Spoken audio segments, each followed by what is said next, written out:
Am წუთებში მთავრობის კანცელარიასთან აქცია მიმდინარეობს, სადაც უვადო პატიმრობა მისჯილთა ნათესავები პროტესტს გამოხატავენ.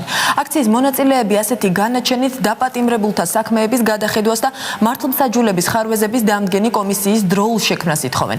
ჩემი კოლეგა გენო სიღმაშვილი აშუქებს აქციას. გენო, კონკრეტულად როგორია პროტესტის მონაწილეთა მოთხოვნები?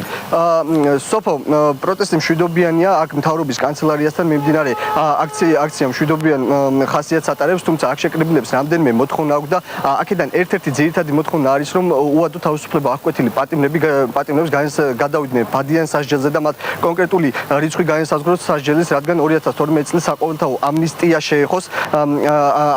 შეეხოთ 2013 წელს უზენაესმა სასამართლომ უადო თავისუფლება აღკვეთილი პატიმრების ამ მოთხოვნაზე იმსჯელა და მიიღო გადაწყვეტილება იმასთან დაკავშირებით, რომ ეს ამნისტია მათაც უნდა შეეხოთ და 1/4 შეუმცირდათ სასჯელი, თუმცა იქიდან გამომდინარე, რომ უადო თავისუფლება აღკვეთა კონკრეტულ ციფრს არ გულისხმობს, მათ ისინი კვლავ უადო თავისუფლება აღკვეთილებად დარჩნენ და სწორედ აი ამ ნონსენსზე საუბრობენ აქ შეკრებილები და ამიტომ ითხოვენ კონკრეტული სასჯელის განსაზღვრას.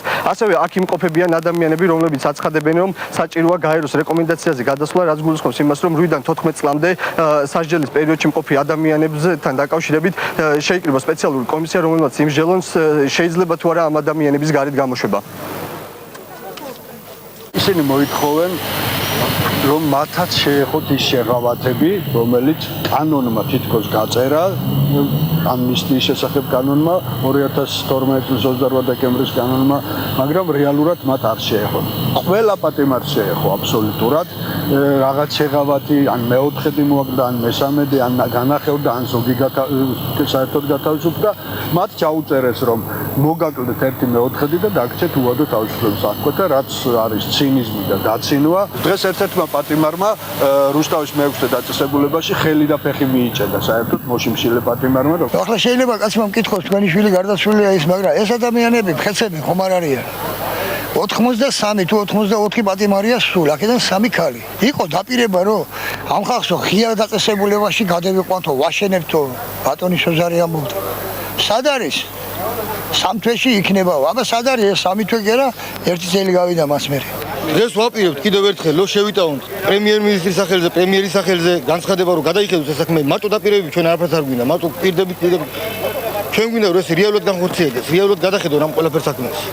ამისათვის ჩვენს მოსვლები. ამ დროისთვის საქართველოს სულ 83 უადო თავისუფლება აღკვეთილი პატიმარი იმყოფება, რომლებიდანაც 3 ქალი მსჯავრდებული არის და დარჩენილი მამაკაციდან კი 47 შიმშილობს და სწორედ ის ადამიანები, რომლებიც შიმშილობენ, დღეს მათ მიმართვას ადვოკატი გელა ნიკოლაიშვილი შეიტანს პრემიერ-მინისტრის გიორგი მარგველაშვილისა და იუსტიციის მინისტრის თია წულუკიანის სახელზე, რომელ განცხადებასაც და თხოვნასაც მიმართვასაც დატოვებენ მთავრობის კანცელარიაში. გენო სიღმაშვილი საუბრობდა